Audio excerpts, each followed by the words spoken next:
Singkat cerita, pada waktu Buning minta saya juga pikir Tuhan mau ngomong apa ya? Maksudnya, ya kita seringkali harus diingatkan akan banyak-banyak hal walaupun firman sering dibacakan, tapi cerita hidup kita lain-lain. Dan Tuhan cuma memberikan saya satu kata-kata ini, hidup orang Kristen. Saya tuh mikir hidup orang Kristen, ya kita semua sebagai orang Kristen, kita hari-hari ini benar-benar harus lebih serius memperhatikan cara hidup kita lebih-lebih daripada dulu-dulu. Karena benar apa yang dikatakan Ibu Ning, apa yang tadi lagunya Ibu Lydia juga sangat memberkati saya ya, bahwa kadang-kadang pada saat badai itu berputar begitu luar biasa dalam kehidupan kita, kita kehilangan pegangan. Kita lupa semua firman yang sudah dikotbahkan berpuluh-puluh tahun. Bahkan yang kita baca setiap hari pun kita bisa kehilangan iman. Itu sebabnya waktu saya lihat, aduh, hidup orang Kristen memang benar. Hari-hari ini tantangan kita jauh lebih-lebih daripada kemarin-kemarin ya. Tadi sebelum kita mulai tadi ada pembukaan, kita baru membahas ada seorang teman yang bercerita bahwa anaknya baru saja em, mendapat paket dari luar negeri, dikirimin dari luar negeri, dibuka ternyata isinya narkoba dan dia langsung ditangkap. Nah, kita tidak tahu karena anak ini anak baik-baik, anak ini keluarga baik-baik, nggak ada pakai-pakai begitu. Jadi itu urusan dari luar ya. Kita kemudian kita lihat Bocimi, masalah di Taiwan itu gempa tadi pagi, berbagai-bagai hal yang gila-gila yang betul-betul kalau kita mengerti di Matius 24 Tuhan Yesus sudah warning kita ya bahwa di masa-masa akhir itu akan banyak peristiwa-peristiwa yang luar biasa yang kalau saya pikirkan hari ini kejahatan orang, saya kebetulan ada di sini di kantor kita pun ada banyak masalah-masalah sosial, bukan di kantor kita, di negara ini yang mana sudah bukan hanya di negara ini tapi the magnitude, ke kedalaman, ke apa namanya ya bilangnya ya, kalau kita mengacar tuh nyerepnya tuh sampai benar-benar udah kebangetan gitu. Betul-betul moral sudah tidak ada, betul-betul nanti kita akan lihat bahwa orang-orang benar, orang-orang yang mau hidup seperti benar-benar menghidupi kekristenan, kita akan jadi orang aneh. Tapi nggak apa-apa ya. Tuhan sudah memperingatkan kepada kita di 1 Petrus 4 ayat 7 sampai 10. Mari kita baca dulu ayatnya. Bareng-bareng Ibu Lilia boleh berikut. Kita baca sama-sama di tempat kita masing-masing ya. Kesudahan segala sesuatu sudah dekat. Karena itu kuasailah dirimu dan jadilah tenang supaya kamu dapat berdoa. Tetapi yang terutama, kasihilah sungguh-sungguh seorang akan yang lain, sebab kasih menutupi banyak sekali dosa. Berilah tumpangan seorang akan yang lain dengan tidak bersungut-sungut. Layanilah seorang akan yang lain sesuai dengan karunia yang telah diperoleh tiap-tiap orang sebagai pengurus yang baik dari kasih karunia Allah. Jika ada orang yang berbicara, baiklah ia berbicara sebagai orang yang menyampaikan firman Allah. Jika ada orang yang melayani, baiklah ia melakukan dengan kekuatan yang dianugerahkan Allah, supaya Allah dimuliakan dalam segala sesuatu karena Yesus Kristus. Ialah yang empunya kemuliaan dan kuasa sampai selama-lamanya. Amin. Kita mulai dengan beberapa poin ini. Ibu Lilia bisa ke tempat berikutnya. Karena apa? Karena dalam kehidupan ada banyak cerita yang saya juga nanti sembari jalan, sembari kita bagi-bagi ya pengalaman pribadi kita masing-masing pasti ada. Jadi yang pertama yang saya mau kupas adalah bagaimana cara kita menjadi tentram karena iman ya. Karena betul kesudahan segala sesuatu sudah dekat. Bukan hanya urusan Tuhan Yesus akan datang. Jangan-jangan kesudahan buat diri kita yang sudah dekat karena kita tidak tahu seperti kecelakaan yang terjadi, kita baru melalui COVID, kita kehilangan banyak hal, tiba-tiba segala sesuatu bisa terjadi di depan muka kita, di hadapan kita tanpa kita bisa melakukan segala sesuatu. Jadi kita mengerti banget dengan adanya gempa bumi di mana-mana. Kalau ibu-ibu kadang-kadang kalau saya lagi santai itu saya suka buka Instagram, itu ada satu tempatnya climate doesn't wait katanya. Iklim itu tidak menunggu dan semua yang diceritakan adalah tentang foto-foto dari yang kena angin ribut, yang gempa, yang begini, yang begitu, dan betul-betul kalau dilihat dari banyaknya koleksinya, ini adalah hal-hal yang datang dari benar, bukan dari syuting film ya. Ini adalah sesuatu yang ya segala sesuatu bisa terjadi dalam kehidupan kita ya. Seperti yang tadi teman baru aja setengah jam sebelum kita masuk tadi saya dapat teks dari teman-teman mohon doa karena Karena ada kejadian yang begitu gilanya kalau orang itu kalau ada orang iseng-iseng yang mengerjain itu betapa jahatnya ya. Mungkin mereka pikir iseng atau mereka pikir apa, tapi betapa jahatnya. Nah, masalahnya pada waktu kita hanya melihat kesudahan segala sesuatu sudah dekat. Seringkali dalam kehidupan kita sehari-hari kita pikir kita akan hidup 1000 tahun. Kita lupa untuk mementingkan hal-hal yang paling penting. Dan hari ini saya mau membawakan ini supaya kita diingatkan kembali bahwa kehidupan kita sebagai orang Kristen itu benar-benar harus, kalau sudah selama ini sudah terbangun 10%, 20% ketentraman karena iman, hari-hari ini mungkin kita harus paksa diri kita supaya kita punya ketentraman, yang kita bisa belajar penguasaan diri yang lebih lagi, karena saya yakin dalam kehidupan kita nggak mungkin, rasanya akan sulit sekali kalau kita semua aman-aman saja, baik-baik saja seperti 10-20 tahun yang lalu.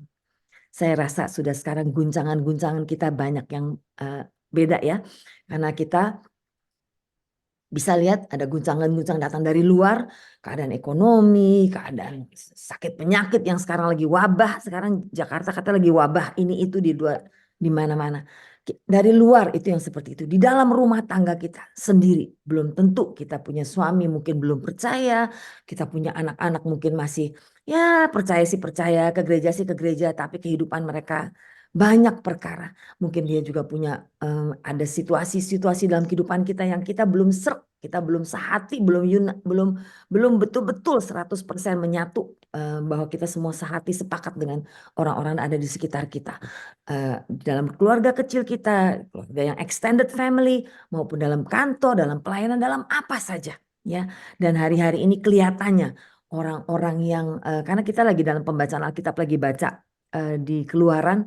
Aduh, saya pikir-pikir setiap kali saya baca, aduh Tuhan itu sih sepertinya kita baca di kitab Keluaran. Tapi hari ini saya lihat juga itu orang-orang yang bebel, orang-orang yang tegar tengkuk, orang-orang yang di gereja dalam pelayanan, banyak sekali orang-orang yang betul-betul em, Kristen, tapi belum menghidupi kehidupan seorang Kristen dengan sebenar-benarnya ya. Tapi hari ini warning itu sudah terjadi di depan mata. Betul-betul kesudahan segala sesuatu sudah dekat. Dan kita harus belajar mau tidak mau, bisa tidak bisa untuk menguasai diri. Supaya kita bisa menjadi tenang. Supaya kita bisa dapat berdoa. Karena kalau kita terlalu panik melihat segala sesuatu, kita takut melihat ke depan ya. Hari ini kami baru meeting di kantor ya. Kami punya salah satu pentolan kita di sini. Waduh, ekonomi Amerika begini, begini, begini, begini. Saya sampai dia melihatin dia, aduh ini orang Kristen, pekerja di gereja, dia sangat a deacon in church, you know. Tapi dia di meeting itu dalam kehidupannya yang ya, kehidupan di gereja 5 jam, 10 jam dalam seminggu dalam pelayanan kita. Tapi kemudian dalam pekerjaan dia dalam pekerjaan, dalam kehidupannya dia sehari-hari, waduh dia begitu keluar khawatir ya, sampai saya bilang wait a minute, saya bilang kamu harus mengerti satu hal, kalau kamu mengaku ya kamu deacon itu apa ya, apa tuh deacon tuh Bu? Pokoknya dia deacon di gereja, pentolannya Diakonia. nah Diakon. diakon bukan diakonia, dia salah seorang Kalau dibaptis kan diakon, Bu. Penatua. Penatua. Diakon. Diaken. Dia penetua. Ya, diaken dan dia Diaken. seorang penetua. Dia sudah berpuluh-puluh tahun. Majelis yang seumur hidup ya, jabatan seumur hidup. Ya, I don't know lah. Diaken. Pokoknya ini somebody yang seperti itu. Dia sudah pelayanan bertahun-tahun. Kalau kita bicara-bicara, dia sudah siap untuk di rapture. Tapi saya lihat di ada side waktu kita duduk dalam meeting room, bicara mengenai target, bicara langsung dia bicara. Aduh, saya lihat, wow. Sampai saya bicara sama dia, saya bilang, you know, saya mohon maaf, saya bilang, saya kok punya pandangan yang berbeda dengan kamu. Kalau kita hidup namanya orang dagang ya, dalam situasi apapun ada up, ada down, itu sudah biasa. Tapi saya bilang, kalau kamu masih percaya bahwa kehidupan hari-hari ini, saya sangat-sangat percaya ya, bahwa kehidupan orang benar, berkat-berkat kita, hidup kita dijamin dan ditentukan oleh Tuhan. Setuju atau tidak? Kita tidak lagi subjected to dunia. Karena kalau kita masih mengikuti dunia ya kita subject to dunia. Tapi Tuhan udah bilang, firman udah berkata dunia sedang menuju pada kebinasaan. Tapi ya kita bukan orang-orang yang hidup di dalam ekonomi dunia. Walaupun kita masih ada di dunia. Kita hidup dalam kingdom economy. Kehidupan kita betul-betul tidak bekerja, bukan hanya sekedar pakai otak, pakai pengetahuan, tapi kita sudah pakai tuntunan Tuhan, bukan? Jadi bukankah kita selalu berdoa setiap hari? Lalu apa gunanya kita berdoa kalau kita merasa kita sudah berdoa, kita mohon tuntunan Tuhan, kita minta Tuhan pimpin langkah-langkah kita, kita berdoa untuk hal-hal yang menjadi masalah-masalah kehidupan kita, tapi kita tidak memiliki ketentraman itu karena sesungguhnya iman kita masih goyang-goyang. Ini adalah satu hal yang sangat normal, betul. Tapi hari-hari ini saya mau mengajak nih kita yang ada di sini ya. Mari kita betul-betul belajar untuk betul-betul bukan hanya sekedar berdoa dan ya beriman sih beriman. Udah nggak boleh tuh ada kata-kata itu lagi. Kalau kita sudah berkata ya maka jadilah sesuai dengan imanmu. Karena itu yang hari-hari ini kita udah nggak bisa. Kita harus belajar menguasai diri dan mengerti 100% apa yang dikatakan oleh firman dan kita betul-betul menghidupinya. Karena 2 November lalu ya kita sudah diberi pilihan. Saya rasa saya sudah pernah mengkhotbahkannya nggak ngerti di tempat teman-teman ibu Ning udah belum, tentang Tuhan memperlihatkan sebuah jalan yang udah dibagi 2 ya November 2022 dan Tuhan menyatakan kepada saya ini sudah waktunya pisah, mau ikut yang mana, ikut dunia silakan atau kamu mau ikut aku. Kalau mau ikut Tuhan ya udah mesti serius-serius juga gitu, betul-betul nggak bisa main-main ya. Dan pada waktu kita bisa menguasai diri, kita tidak diizinkan mendengarkan berita-berita dari dunia yang wah bikin kita kacau. Kita harus belajar untuk duduk tenang. Tuhan, dunia memang akan dikacau, apa yang bisa diguncang pasti akan diguncang. Kita sebagai orang Kristen hidup di dunia akan ikut diguncang, tapi kehidupan kita tetap ada di dalam penguasaan Tuhan. Ya, Tuhan tetap menjaga, Tuhan tetap pegang kontrol dalam kehidupan anak-anaknya. Jadi betapa pentingnya kalau kita jadi orang percaya, maka kita betul-betul menjadi Kristen, hidup seorang Kristen sebagaimana yang Tuhan udah tempa kita, sudah ajar kita, sudah ajak kita, sudah poles kita, sudah proses kita begitu banyak selama ini ya. Dan supaya betul-betul kita bisa berdoa. Kita pun nggak bisa cuma bilang, saya cuma bisa berdoa. Tidak. Kita harus betul-betul mengimani dan mengerti bahwa pada waktu kita berdoa, kita sedang melibatkan seluruh kekuatan, kekuasaan kerajaan Allah dalam kehidupan kita. Dan kita berdoa setiap hari apa? Agar kerajaanmu datang, kehendakmu yang jadi. Maka Tuhan pun dengan senang hati kalau kita betul-betul mengimani bahwa dalam hidup kita apa yang Tuhan sudah tulis itu yang harus terjadi, bukan apa kata dunia, bukan apa kata CNN, bukan apa kata Fox News ya. Jadi kita juga kemarin diingatkan kembali bahwa kita baru selesai merayakan Paskah ya, betapa besar, betapa dalam, betapa lebar ya, dan betapa Tuhan mau kuasa kasih yang begitu hebatnya itu hadir dalam kehidupan kita dan betul-betul bekerja. Jadi bukan hanya sekedar teori, bukan hanya sekedar yang kita baca, tapi benar-benar bekerja dan kita bekerja bersama dengan kekuatan itu. Ya, janji Tuhan bagi semua orang percaya adalah damai sejahtera aku kutinggalkan bagimu. Ya, Yohanes 14 ayat 27. I give you my peace. Dia nggak kasih kita yang lain. Dia nggak bilang aku tinggalkan ya tanah di Yerusalem berapa hektar buat kamu. Nggak ada. Dia cuma bilang aku tinggalkan damai sejahteraku. Tuhan Yesus damai sejahteranya levelnya sudah beda. Kita lihat dia walaupun dia takut di Getsemani, begitu dia selesai dengan dirinya sendiri. Besok dia udah melangkah seperti domba keluk memang. Tapi dia melangkah dengan ketentraman yang begitu besar. Pernah bayangkan nggak? Udah ditelanjangin, dipermalukan seperti itu. Tapi tidak satu kata pun dia kelihatan emosi, dia nggak kelihatan marah, nggak ada. Dia sudah menaklukkan semuanya di dalam ketentraman yang besar. Dan ketentraman seperti itulah damai sejahtera. Walaupun dia tahu aku akan melampaui, harus mengalami begini. Tapi dia sudah tahu kemana kesudahannya.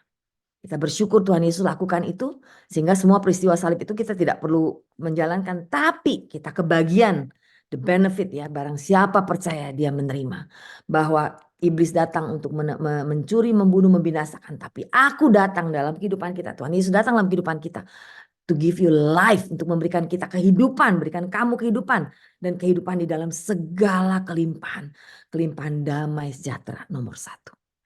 Banyak orang punya kelimpahan dalam segala hal. Tapi kalau tidak ada damai sejahtera, problem sedikit kiamat, problem ini sedikit kiamat. Dia tidak bisa menenangkan diri ya. Betapa pentingnya hari-hari ini menghadapi apa yang akan datang di depan mata kita. sebentar lagi. Saya tidak tahu, tapi kita lihat Indonesia, aduh kalau kita dengerin semua berita-berita di Indonesia juga ampun ya. Di seluruh dunia kalau kita melihat segala sesuatunya, Tiduran aja ya. betapa pentingnya hari-hari ini.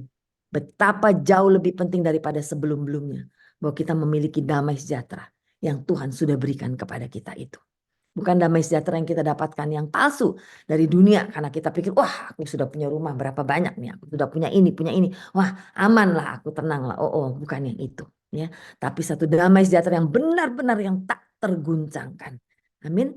Jadi janganlah, Tuhan Yesus sudah berkata, dan kalau Tuhan Yesus sudah berkata, itu artinya benar-benar damai sejahteraku kuberikan kepadamu. Jadi jangan gelisah, jangan gentar ya. Masalahnya yang terjadi pada orang percaya adalah saat kita mengalami sesuatu tuh benteng iman kita goncang, waduh bolong-bolong. Kenapa? Begitu benteng kita begitu goncang-goncang, rontok-rontok semuanya, maka ada lubang-lubang, maka panah iblis akan masuk dan kita akan terguncang dan jadi takut ya. Padahal firman Tuhan berkata, the joy of the Lord is my strength. Kita harus kembali kepada itu ya. Jadi ada melihat apa yang sedang terjadi di luar rumah kita, tantangan di luar rumah, di dunia kerja kita, dan tantangan dari dalam rumah tangga kita sendiri tidak banyak. Ada banyak keluarga-keluarga Kristen tuh yang benar-benar sakinah. Dalam satu rumah mereka ada damai sejahtera, hubungannya baik. Tapi jauh lebih banyak hubungan di rumah tangga. Di dalam rumah dengan siapapun yang ada mertua, ada ipar, mungkin ada suami, ada anak-anak. Yang tidak sebaik, yang sesuai yang diharapkan. Karena apa? Belum ada kehidupan Kristen yang betul-betul solid. Artinya betul-betul dihidupi tanpa kemunafikan, tanpa kefasikan. Terbuka, ada hati yang rela dalam hal mengasihi ya. Dan ini memang bukan perkara yang mudah, tapi mau nggak mau ya, sebagai orang Kristen kita tidak punya pilihan, kita mau tidak mau. Oke, jadi kita harus belajar, harus menetapkan diri untuk mengingat bahwa kita harus memiliki ketentraman karena kita punya iman yang kuat kepada Tuhan Yesus. Seperti dia sudah, aku nggak ngerti dia ngobrol sama Bapak apa ya sebelum dia naik ke salib. Waktu dia di Getsemani sampai keluar keringat darah. Tapi ada sesuatu terjadi yang Bapak katakan kepada dia sehingga begitu dia selesai. Jadilah sesuai dengan kehendakmu. Izinkan cawan ini lewat, tapi kalau nggak lewat, biarlah terjadi sesuai dengan. Bapak pasti berbicara sesuatu sampai dia sudah tahu, oh oke, aku harus melalui ini semua. Tapi hasil daripada ini adalah apa yang kita harusnya sudah kita terima dan pasti sudah menjadi milik kita kalau kita percaya. Amin. Oke, yang kedua, kenapa kita harus tentram? Karena iman. Ya, tantangan kita menaklukkan tantangan kasih. Ya, saya percaya sesudah ikut Tuhan 25 tahun ya, mungkin saya masih lumayan baru dibandingkan ibu-ibu di tempat ini ya. Tapi saya merasa bahwa kunci dari segala sesuatu menghadapi semua, terutama ya yang paling menyakitkan buat kita sebetulnya adalah urusan hubungan-hubungan orang-orang yang kita kasihi, bukan? Kita sudah pernah kehilangan banyak, kehilangan uang, kehilangan teman, kehilangan apa, tapi hubungan-hubungan yang paling penting-penting buat kita adalah menaklukkan tantangan kasih. Hari-hari ini saya nggak ngerti tantangan apa yang terjadi dalam kehidupan ibu-ibu. Mungkin ada, mungkin enggak. Wah, alangkah luar biasanya kalau enggak. Tapi kalau kita melihat dunia dengan segala macam keadaan yang sedang terjadi ya, orang-orang yang semakin gila tuh di Indonesia, jelas banget kegilaan-kegilaan yang sedang terjadi. Segala norma ditabrak. Segala norma ditabrak, segala peraturan pokoknya udah nggak karu-karuan ya. Itu antara lain itu. Orang-orang yang berdagang, partner hidup. Mereka bisa saling saling betray, saling mengkhianati ya. Belum lagi kita yang punya, mungkin ada orang-orang yang bukan karena kehendak mereka, tapi mereka kebetulan punya anak-anak yang salah gaul, punya anak-anak yang merasa tidak yakin dengan gendernya sendiri. Ini tantangan besar, ini tantangan betul-betul di hadapan di dunia orang Kristen banyak sekali terjadi. Lalu bagaimana kita menghadapinya? Mau menghadapi dengan kekerasan? Nggak akan, itu bukan solusi. Satu-satunya adalah, dan semua hal-hal ini, satu-satunya obat yang bisa menyembuhkan, memang at the end of the day, hanya kasih. Ya, karena betul-betul yang terutama, karena firman Tuhan memang udah mengatakan, tetapi yang terutama adalah kasihlah sungguh-sungguh seorang akan yang lain, sebab kasih menutupi banyak sekali dosa. Apa sih maksudnya ibu ngomong begitu ya? Karena dalam kehidupan kita, tantangan kita terutama, karena itu kan commandment ya, perintah dari Tuhan, kasihilah sesamamu. Kasihlah sungguh-sungguh seorang akan yang lain, sama. Tapi tantangan kita adalah kita ini hidup di akhir zaman, adalah orang-orang akhir zaman juga. Dan orang-orang akhir zaman itu terjadi di sekitar kita, kita bisa lihat di rumah kita sendiri kadang-kadang. Karena tidak semua orang menghidupi, pokoknya semua orang punya problem masing-masing lah ya. Saya akan mungkin kita semua udah hafal ya. Saya suka sering sekali mengingatkan ini kepada semua orang. Mari Bu, kalau boleh dibalik ke slide berikutnya sebentar. Mari kita baca sama-sama keadaan manusia pada akhir zaman. Ya, ini untuk ingat-ingatan kita sendiri. Mari kita baca sama-sama di tempat kita masing-masing ya. Bahwa ketahuilah pada hari-hari terakhir akan datang masa yang sukar. Jadi bukan masa yang aman, masa yang enak. Manusia akan mencintai dirinya sendiri. Berapa banyak orang percaya yang mencintai dirinya sendiri melebihi Tuhan, melebihi yang lain-lain. Dan menjadi hamba uang banyak. Mereka akan membual dan menyombongkan diri. Mereka akan menjadi pemfitnah, akan berontak terhadap orang tua, tidak tahu berterima kasih, tidak mempedulikan agama, tidak tahu mengasihi, bukan tidak tahu, tidak mau mengasihi juga.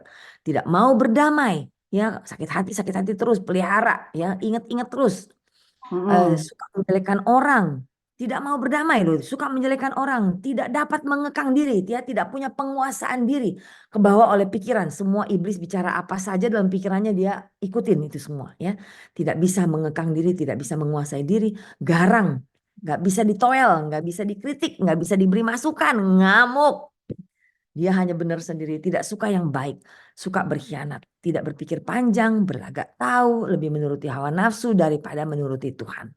Secara lahiriah mereka menjalankan ibadah mereka, artinya mereka juga termasuk orang Kristen, tetapi pada hakikatnya mereka memungkiri kekuatannya. Ya, kenapa? Imannya goncang-ganjing, tergantung keadaan. Jauhilah mereka itu.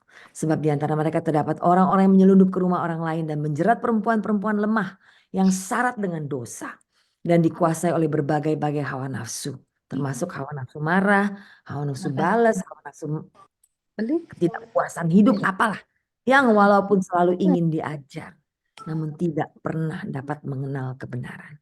Ini satu kondisi yang sangat berat ya menurut saya. Tapi inilah yang kita hadapi. Kalau kita ada di sini setengah-setengah kita masih ada, ini waktunya bebenah.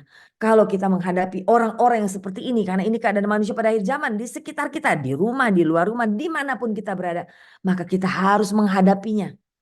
Dan kita tidak bisa balas, kita tidak bisa hujat, kita tidak bisa musuhin, kita tidak bisa menghindar, kita harus menghadapi mereka. Dan tidak ada cara lain untuk kita menghadapi, tidak bisa menghadapi dengan akal-akalan, nggak bisa. Kita hanya bisa menghadapinya hari-hari ini dengan genuine faith, dengan iman, dengan kasih yang murni, yang tulus. Nggak ada obat yang lain. Nanti pikirkan baik-baik apa kata saya.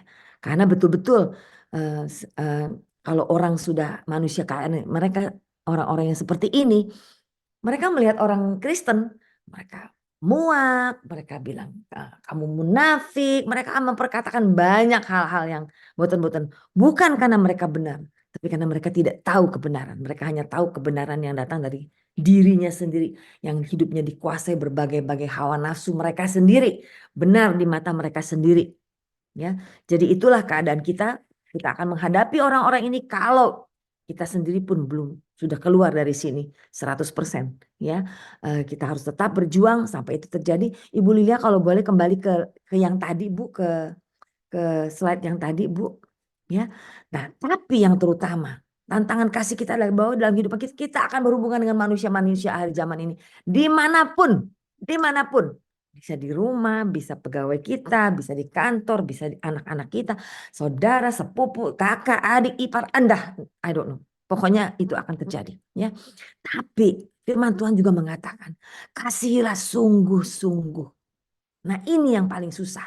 Karena kita seringkali sebagai orang Kristen yang dituntut untuk mengasihi, kita berpura-pura mengasihi orang. Dan dengan mudah kita bisa jatuh di situ. Dan orang pun bisa, kita tahu lah, orang lain nggak tahu, nggak ada yang bisa lihat.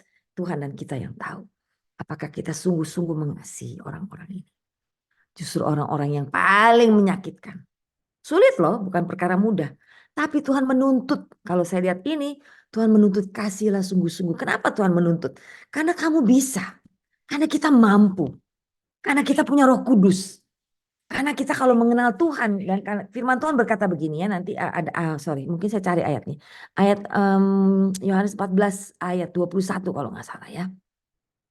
Dia berkata bahwa barang siapa menuruti dan melakukan segala perintahku, dialah yang mengasihi aku, ya. Dan ia akan dialah yang mengasihi aku, orang yang taat menuruti perintah, dialah yang mengasihi aku, ia akan dikasihi oleh Bapakku. Dan aku pun akan mengasihi dia dan akan menyatakan diriku kepadanya. Pada saat Tuhan menyatakan diri kepada kita, mengajarkan segala sesuatu menjadi satu dengan kita, menyatakan dirinya melalui kehidupan kita, itu kita sudah menyatu dengan Roh Allah. Maka kita mampu, bukan not by your might, bukan karena kekuatan kita lagi seperti tadi dinyanyikan, tapi karena kekuatan roh Allah di dalam kehidupan kita. Jadi kita bisa kalau kita mau, ya. Kemudian ada satu lagi ayatnya, ayat 21 berkata, jika seseorang mengasihi aku, ia akan menuruti firmanku, dan Bapakku dan akan mengasihi dia. Dan kami, Bapa, Putra, Roh Kudus akan datang kepadanya dan diam bersama-sama dengan dia. Artinya apa? The whole kingdom, seluruh kerajaan Allah itu ada. Berarti apa? Kita bisa mengasihi dengan sungguh-sungguh. Kita bisa menaklukkan tantangan-tantangan kasih. Yang nyebelin, yang menyakitkan, yang mengecewakan, yang mengkhianati, yang ngomongin kita di belakang, yang yang lain lah ya. Kita tahu apa saja yang terjadi dalam kehidupan kita. Karena kita tahu ada banyak orang-orang dalam kehidupan kita yang katanya tidak tahu diri. Ya, betul? Tidak tahu berterima kasih. Menuntut ini dan selalu menuntut ini dan itu. Tapi kalau kita benar-benar menghidupi kehidupan orang Kristen, mereka boleh menuntut kita. On the other hand, diajarkan Tuhan untuk mengasihi, kasih agape. Artinya unconditional. Kita tidak bisa lagi menuntut mereka. Kita tidak bisa menuntut mereka tidak mengkhianati kita. Kita nggak bisa lagi menuntut, aku mengasihi engkau ya, aku baik nih, jadi kamu juga kasih aku dong. Kita tidak bisa menuntut itu. Kita nggak bisa lagi menuntut kalau aku sudah melayani engkau, aku sudah melakukan yang terbaik bagi kamu, bahwa kamu juga ya punya pengharapan setidak-tidaknya kamu juga melakukan yang baiklah dengan aku. Tanpa kesadaran bahwa kita bertanggung jawab untuk hidup kita sendiri dulu. Bahwa kita belajar untuk tidak menuntut dari orang lain apa yang orang lain tidak menuntut dari orang lain. Kalau kita mau memberikan kasih, maka berikanlah. Kalau kita mau mengasihi, kasihlah dengan sungguh-sungguh. Tanpa pengharapan, tanpa ekspektasi, tanpa tuntutan apapun. Hari-hari gini, kalau kita tidak sampai ke titik kasih yang seperti ini, berat sekali. Untuk bisa melakukan sampai ke titik kasih di level begini pun bukan urusan yang mudah. Tuhan akan izinkan tantangan-tantangan terjadi. Ya, saya baru melewatinya ya. Ceritain sedikit ya bahwa saya punya ada satu peristiwa di mana anak saya tuh ngamuk banget, marah sama saya, benar-benar marah, dan dia bisa melihat kepada saya dengan marah sekali sampai dia bisa mengatakan hal-hal yang betul-betul menyakitkan hati. Saya duduk diam, aduh Tuhan, kok bisa ya? I didn't do anything, aku nggak melakukan apa-apa yang salah. Cuma karena namanya juga sama anak, kita sayang, kita khawatir, mengkhawatirkan masa depannya, kita begini, lalu kemudian dia punya feedbacknya malah sangat-sangat negatif yang sampai kaget gitu, sampai dia tuh udah menantang saya gitu, seakan-akan tuh dia udah siap-siap, kamu pokoknya mau kek nggak mau kek, pokoknya intinya gitulah, dia sudah siap-siap buang kita gitu, buang saya gitu. Saya sampai bilang begini, aduh Tuhan, ada waktu untuk diam ya, aduh Tuhan, sedih gitu, Tuhan, kenapa ya Tuhan ya, apa yang kurang, di belah mana aku salah. Tiba-tiba Tuhan ngomong sama saya begini, emangnya saya salah apa? Aku naik salib tuh, salah apa? Waduh, saya betul-betul ya, saya sudah lagi lebay-lebay, ibu-ibu lagi lebay-lebay. So sad, Tuhan, why? Kenapa tuh kayak anak saya kayak buta matanya gitu. Tiba-tiba Tuhan bilang gitu. Dan saya lagi lebay-lebay gitu. Oh ya, apakah aku kurang begini, aku salah di sini, aku begini. Tuhan bilang, no. Emangnya aku salah apa? Dia cuma katakan gitu, aku salah apa? Aduh, saya begitu mendapat jawaban seperti itu, saya seperti orang, benar Tuhan. Aku nggak perlu cari-cari kesalahan, nggak perlu cari siapa salah, nggak penting. Hari ini aku tidak sedang berperang dengan darah dan daging. Aku sedang berperang dengan roh jahat di udara yang mungkin sedang menguasai dia. Mungkin dikirimkan oleh orang lain untuk opok-opok dia gitu ya. Jadi akhirnya saya datang, saya hadapi dia dan saya berkata begini, you know, kalau saya ikutin daging saya akan berkata silakan, you know, apa saja kamu silakan. Tapi saya bilang, Tuhan mengingatkan kepada saya bahwa kamu diberikan Tuhan kepada saya. Saya tidak bisa buang kamu. Kamu mau buang saya apa boleh buat. Saya tidak bisa buang kamu. So, saya sudah memutuskan bahwa saya akan mengasihi kamu. Ibu-ibu, bapak-bapak tahu itu api itu yang mata yang melotot, menyala begitu marah melihat saya. Itu dalam sedetik itu juga meredup. Aduh, saya melihat sendiri kekuatan kuasa kasih. Jadi, kenapa? Kita harus menaklukkan tantangan kasih. Kasih itu akan ditantang, Tuhan akan ditantang, Tuhan akan ditolak, kasih ditolak oleh semua orang. Betul? Tapi tetap kasih itu juga yang menyelamatkan segala sesuatu. It is so powerful benar-benar ya. Ini saya sampai saya dapatkan ini satu, ini saya senang banget lihat ini ada dapat gambar satu yang berkata apa, saya tidak pernah tahu kekuatan saya. Dalam bahasa Inggris memang mana sih coba aku baca ya. Dia bilang begini, I never knew how strong I was until I had to forgive someone who wasn't sorry and accept an apology I never received. Saya tidak pernah tahu betapa kuatnya saya, kuatnya kuasa roh Allah di dalam saya. Sampai saya harus memaafkan seseorang yang tidak pernah minta maaf.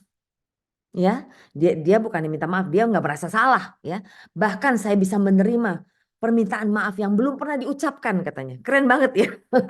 Saya suka banget katakannya. Tapi ibu-ibu hari-hari ini kita akan kalau saat kita menghadapi banyak hal pokoknya demikian sudah tertulis di Alkitab soalnya. Ini akan ke depan mungkin khotbah kita hari ini ya, sharing kita hari ini hanya untuk memberi kekuatan ekstra, mempersiapkan ibu-ibu semua, bapak-bapak, siapapun anak-anak Tuhan dimanapun, bahwa tantangan terhadap kasih itu pasti akan terjadi. Dan satu-satunya cara untuk menaklukkannya adalah dengan mengasihi dan mengasihi dengan the power of, dengan kekuatan kasih yang betul-betul hanya ada di dalam Yesus Kristus dan itu seluruh kerajaan Allah tuh Bapa, Putra, Roh Kudus. Tanpa itu kita akan sulit sekali dan akan berat sekali. Dan saya bersyukur pada waktu saya berkata, aduh Tuhan bener. Tuhan aja gak ada salahnya kok digituin. Siapa aku kok cengeng-cengeng begini. So, you know, okay Lord. Tuhan mau aku mengasihi, aku akan mengasihi dengan sungguh-sungguh. Bapak Ibu, saya melihat hasilnya luar biasa ya. Segala sesuatu dipulihkan just like that. Memang ada, kita harus tetap mengasihi, sabar, tulus mengasihi dan percayalah bersama Tuhan. Tuhan gak pernah kalah. Amin. Ketiga ya, kita udah tahu jangan berkeluh kesah. Karena apa? Pada saat kita berkeluh kesah itu seakan-akan tanpa kita sadari kita memperbesar bobot itu beban itu ya. Apa yang harus kita hadapi itu sudah berat sekali. Tiap kali kita berkeluh kesah, tiap kali kita membahasnya dengan orang lain atau kita curhat, aku makanya nggak suka curhat sama orang, saya suka curhat sama Tuhan aja, ya. Karena Tuhan tuh obatnya langsung, vitaminnya langsung gitu dikasih, jalan keluarnya juga dikasih ya. Karena pada saat kita berkeluh kesah itu beban seakan-akan semua gelap, akhirnya kita nggak bisa lihat solusi. Semua kelihatannya gelap ya. Kita ada satu ayat yang tentang Herodes karena dia berkeluh kesah, dia ditampar oleh malaikat Tuhan, dia mati, cacing-cacing keluar dari badannya. Kita nggak mau begitu. Tapi di dalam ayat ayat bacaan kita hari ini di 1 Petrus adalah yang dia mengatakan bahwa berilah tumpangan seorang akan yang lain dengan tidak bersungut-sungut ya. Ini ya kadang-kadang sering-sering kali dalam kehidupan kita. Saat kita harus memberi tumpangan itu sebetulnya buat saya hari ini itu bicara lebih daripada sekedar kasih dia tinggal di rumah. Itu terlalu sederhana ya, itu simple. Tapi beri tumpangan seorang yang lain adalah bahwa kita harus menjadi support, menjadi tumpangan itu lebih bentuknya support seorang akan yang lain dengan tidak bersungut-sungut. Artinya seperti keadaan yang sedang kita alami. Mungkin ada orang-orang di sekitar kita yang sedang mengalami banyak perkara. Dan mereka menghadapi begitu banyak beban di akhir zaman, tantangan di akhir zaman, semua itu sedang terjadi pada setiap orang. Mereka berbeban berat, sehingga sulit sekali untuk tembus berbicara kepada mereka. Kita harus sabar, betul-betul ya. Saya betul-betul pernah jam 5 pagi, saya diteleponin orang dari Australia, dia nggak pikir lagi karena dia sedang kiamat di situ. Dia tidak pikir lagi. Ini jam 5 pagi dia ngoceh, dia cerita. Bercerita, curhat apa yang sedang dia marah sampai 3 jam setengah. Dan di tengah-tengah itu saya baru mau bilang, ya mungkin kamu harus begini. Ya bisa Bu. Ya, saya nggak bisa bersungut-sungut, saya harus sabar. Dan saya merasa pikir, wow, hari-hari gini ini saya belum pernah mengalami yang seperti ini ya.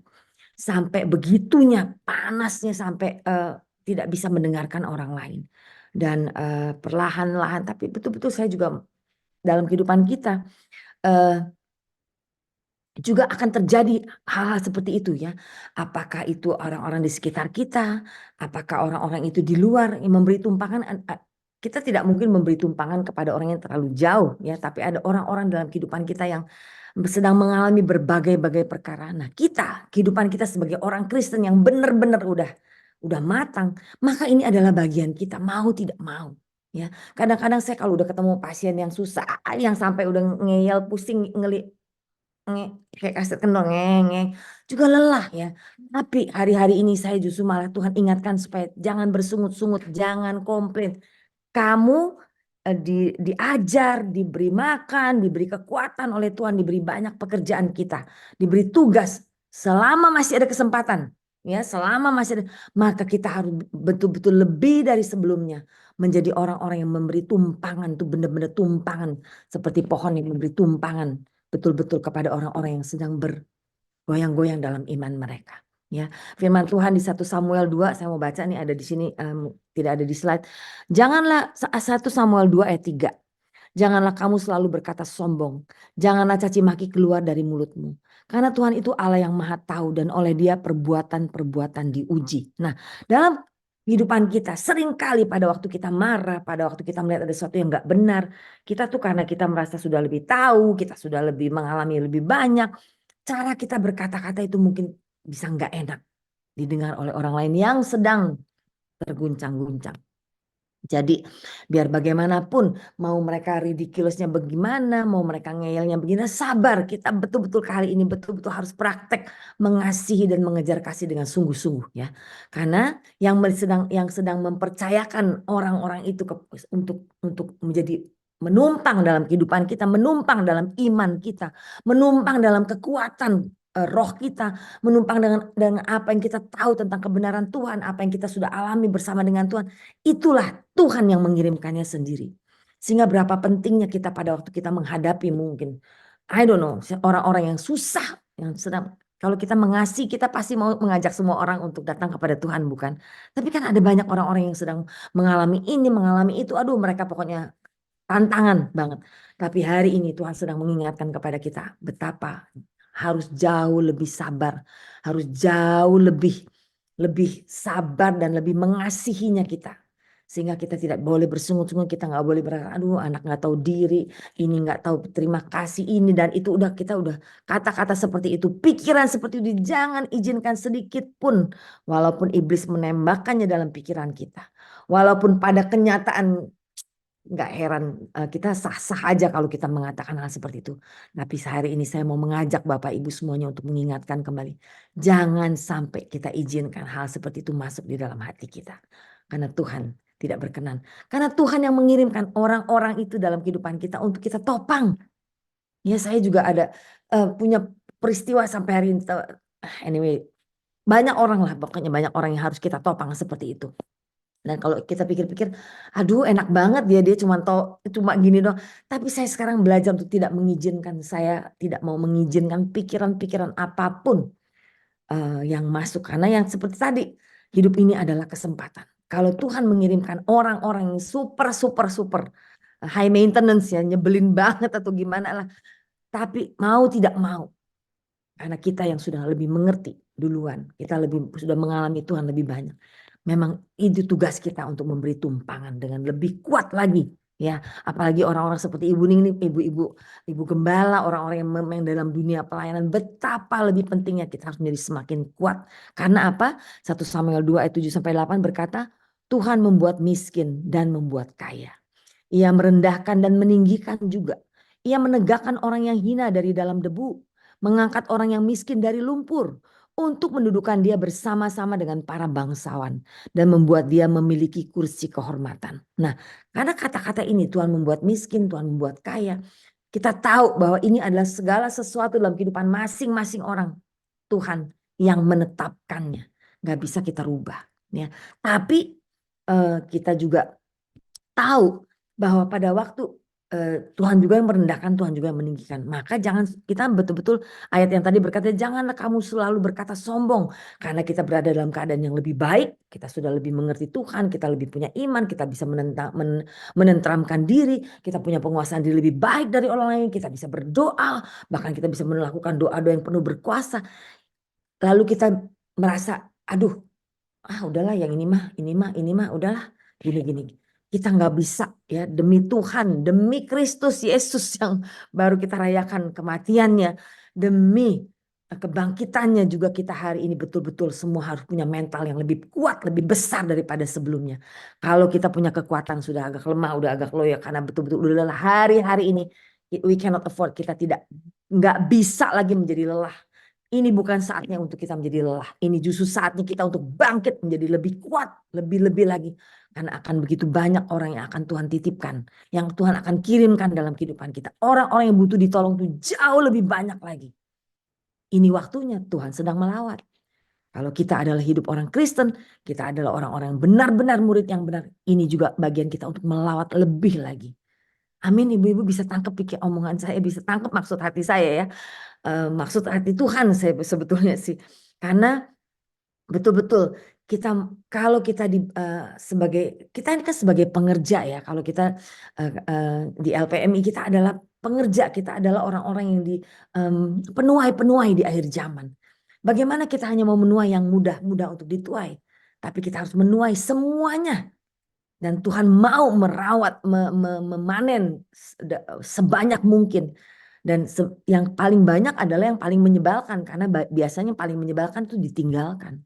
Tapi di zaman akhir ini, justru orang-orang yang susah-susah, orang-orang yang ditinggal oleh banyak orang, itu yang harus kita cari. Itu yang harus kita ambil sebanyak-banyaknya. Karena hati Tuhan ada di situ. Tuhan tidak mau mereka. Dan Tuhan bisa membuat mereka yang miskin, Tuhan bisa menjadikan kaya. Ya, dia bisa yang orang-orang yang merasa tinggi akan dia rendahkan, orang-orang yang rendah dia akan angkat. Itu yang dia katakan. Dan kalau kita bekerja dengan Tuhan, dia juga bisa menegakkan orang-orang itu.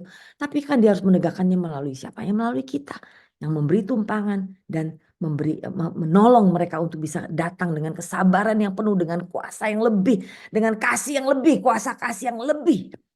Ya, orang-orang yang ditinggalkan, orang udahlah ini buang waktu terlalu banyak. Ini waktunya untuk kita justru bukannya merasa begitu, justru makin rangkul mereka ini.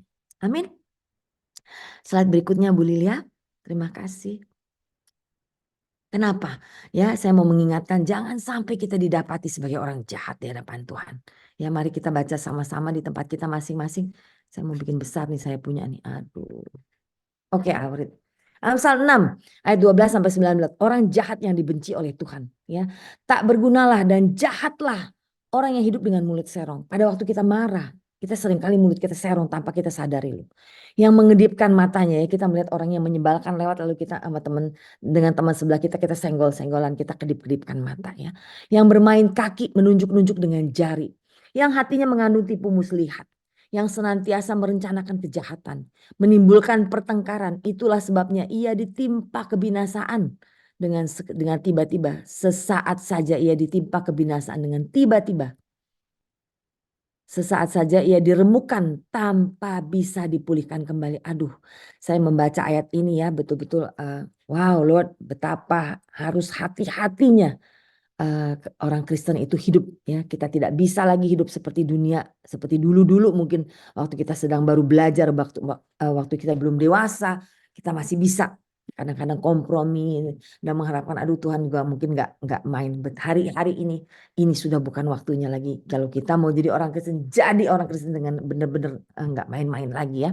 Karena ada 7 perkara yang dibenci Tuhan, karena itu merupakan kekejian bagi hati Tuhan. Tuhan sakit hati betul-betul kalau kita melakukan ini. Mata sombong, lidah dusta, tangan yang menumpahkan darah orang yang tidak bersalah. Hati yang membuat rencana-rencana yang jahat, kaki yang segera lari menuju kejahatan, seorang saksi dusta yang menyembur-nyemburkan kebohongan, yang menimbulkan pertengkaran saudara. Tuhan, kalau kita orang-orang, kita lihat ini kehidupan seperti ini di gereja, ada orang-orang yang masih ada di situ.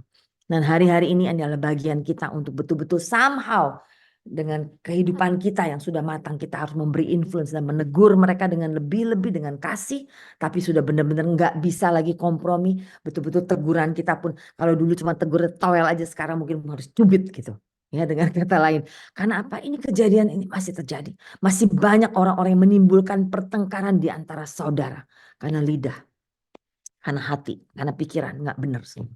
Ya, dan Tuhan betapa di dalam Tuhan, kalau Tuhan itu betul-betul ada di dalam kehidupan kita, maka dia selalu mempersatukan, mendamaikan, mencari solusi, mengasihi dan mempersatukan, bukan bikin ribut. Ya, oke Bu Lilia, berikutnya terima kasih. Nah ini ya, dan kita dituntut oleh Tuhan untuk menjadi pengurus yang baik. Dan dikatakan layanilah seorang akan yang lain sesuai dengan karunia yang telah diperoleh tiap-tiap orang. Sebagai pengurus yang baik dari kasih karunia Allah. Saya tidak tahu, saya nggak pernah dengar ayat yang ini dikotbahkan oleh siapa-siapa ya. Saya selama ini mungkin belum pernah dengar. Mungkin sudah dikotbahkan di mana-mana tapi saya belum dengar ya. Bahwa kesadaran untuk menjadi pengurus yang baik dari kasih karunia Allah adalah ini buat saya kalimat ini bukanlah satu request, permintaan. Tapi ini merupakan satu perintah. Bahwa layanilah seorang akan yang lain. Kalau memang kita mau melayani. Kita harus melayani betul-betul dengan kekuatan kuasa kasih yang pol-polan. Hari-hari ini ke depan nih kita akan dituntut untuk melakukan itu. Kita akan mengalami, kita akan dikirimkan oleh Tuhan anak-anaknya yang lagi hilang. Anak-anak yang lagi ngaco. Anak-anaknya yang betul-betul ngaconya dengan sengaja pula, dengan ngaco dengan sengaja gitu. Dan mereka akan ngeyel, mereka akan ngotot. Tapi kalau Tuhan udah mengatakan ini anakku, aku kirim ke kamu ya.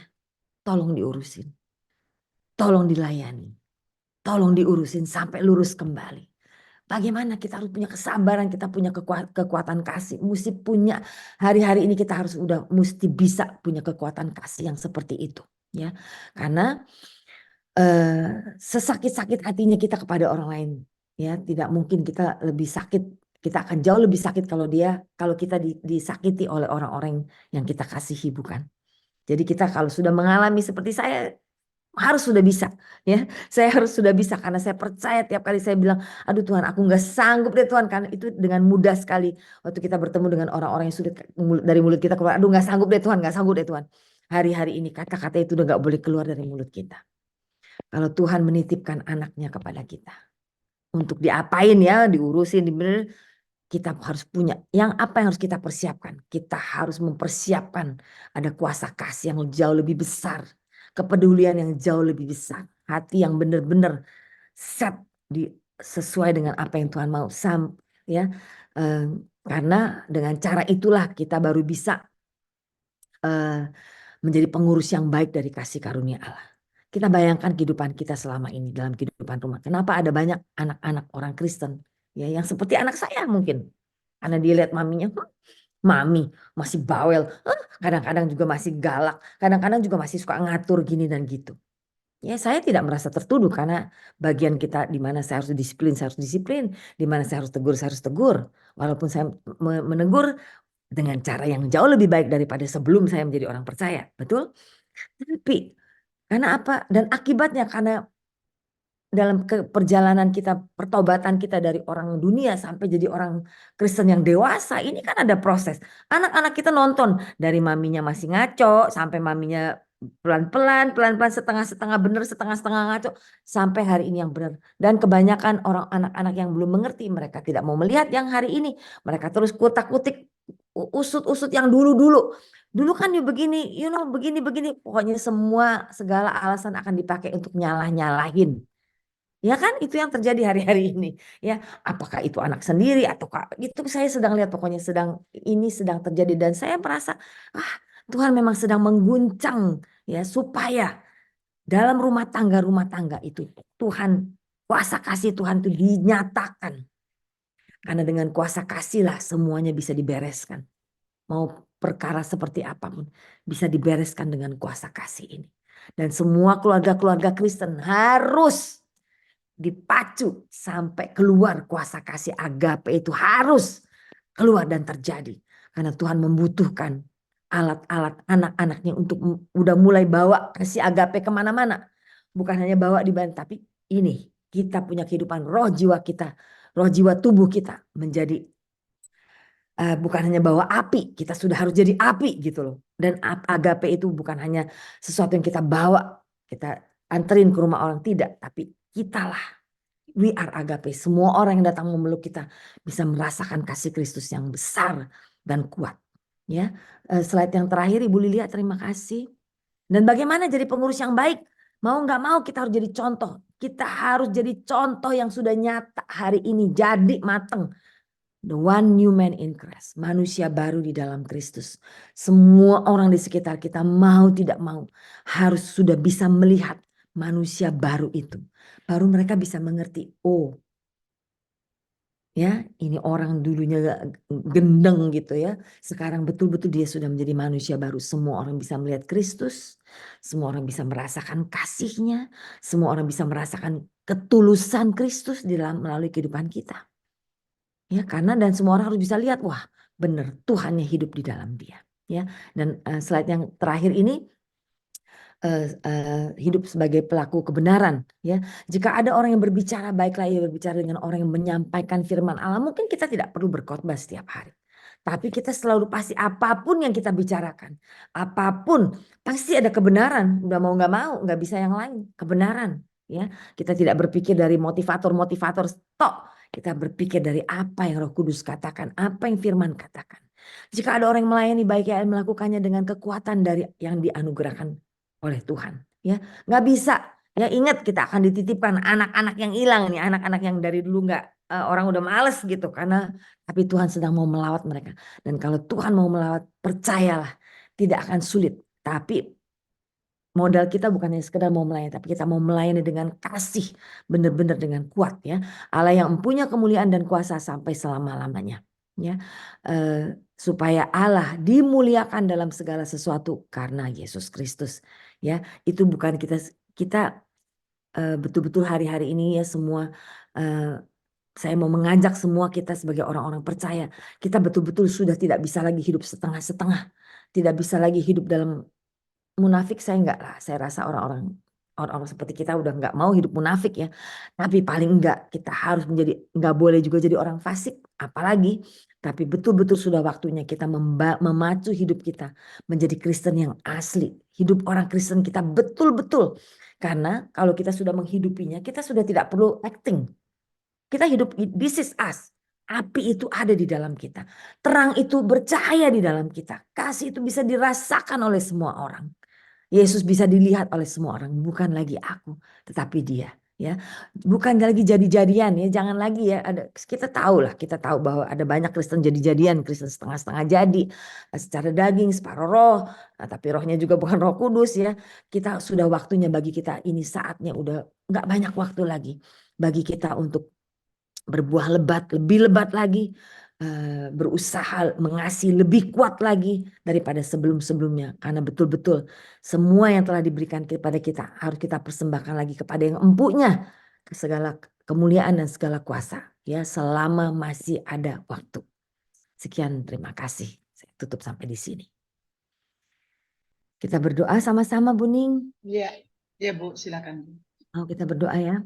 Bapa di surga, kami bersyukur, berterima kasih untuk hari ini. Tuhan, saya tahu Tuhan, perkataan saya tidak sempurna Tuhan. Tapi kami percaya Roh-Mu berbicara kepada ibu-ibu, bapak-bapak di tempat ini. Engkau yang berbicara, Engkau yang mempersiapkan mereka. Ada tugas-tugas di depan mata yang sudah Tuhan persiapkan. Ada tugas-tugas dan tanggung jawab yang akan Tuhan titipkan kepada kami. Apakah baik kami dalam pelayanan apapun, pelayanan keluar atau pelayanan di dalam rumah tangga kami sendiri pun, semua pelayanan Tuhan butuh tempat untuk Engkau memanifestasikan kerajaan dalam kehidupan kami dengan sebenar-benarnya. Ini sudah bukan waktunya lagi bagi kami untuk santai-santai, tapi ini betul-betul waktu bagi kami untuk memacu sampai kami Tuhan benar-benar bisa memanifestasikan kerajaan-Mu. Kami tahu tidak banyak waktu. Apakah waktu itu Tuhan atau waktu bagi diri kami sendiri, kami tidak tahu.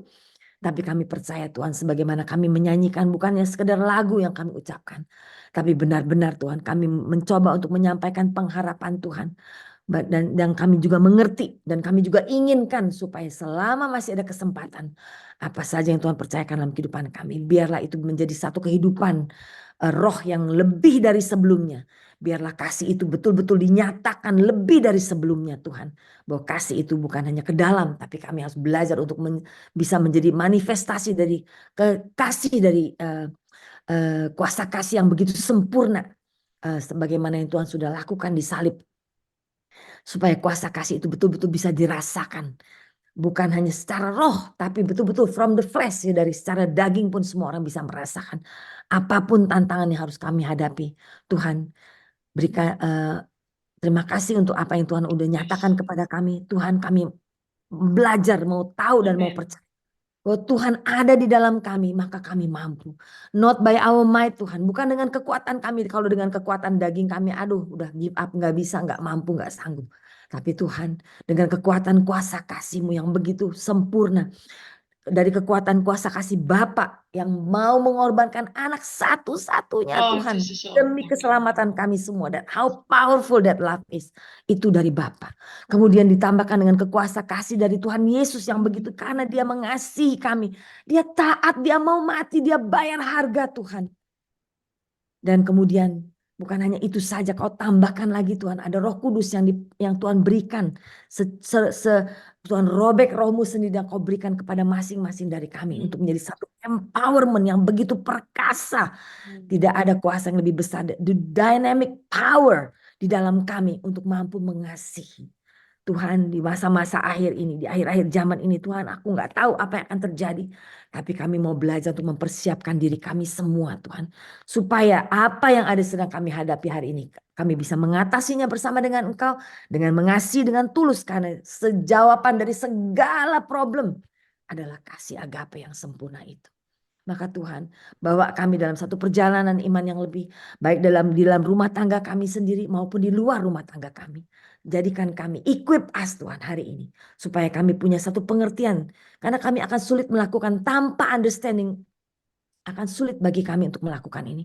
Tapi pada waktu kami mengerti Tuhan, maka kami mampu untuk menembus apapun juga. Karena kuasa kasih-Mu tidak ada orang bisa menolak. Tidak ada satu tembok yang begitu kuat untuk bisa menahan kuasa kasih ilahi yang ada dalam kehidupan kami.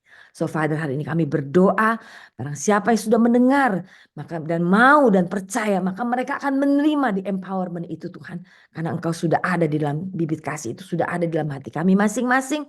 Bekerjalah di dalam kami, bekerjalah melalui kehidupan kami, Tuhan. Kami siap dipakai setiap saat untuk menjadi alat yang mengasihi dari Tuhan sendiri. Terima kasih Tuhan, open our understanding, Father, di dalam nama Yesus. Sehingga kami dengan willingly, dengan hati yang rela mau melakukannya. Demi kemuliaan Tuhan, demi menjaga kemuliaan Tuhan, demi menyatakan kuasa kasih dan kemuliaan Tuhan dalam kehidupan kami. Supaya semua orang bisa melihat Engkau, semua orang bisa mau datang kepadamu, semua orang mau Tuhan menerima apa yang telah Kau lakukan. Tuhan, pengorbanan yang udah absolute sacrifice sudah dilakukan. Tuhan, dan firman Tuhan cuma berkata, barang siapa percaya, mereka akan terima. Dan mereka harus bisa terima. Kalau mereka tidak melihat Tuhan, mereka harus melihat Tuhan melalui kehidupan kami. Tuhan, tolong kami, Tuhan.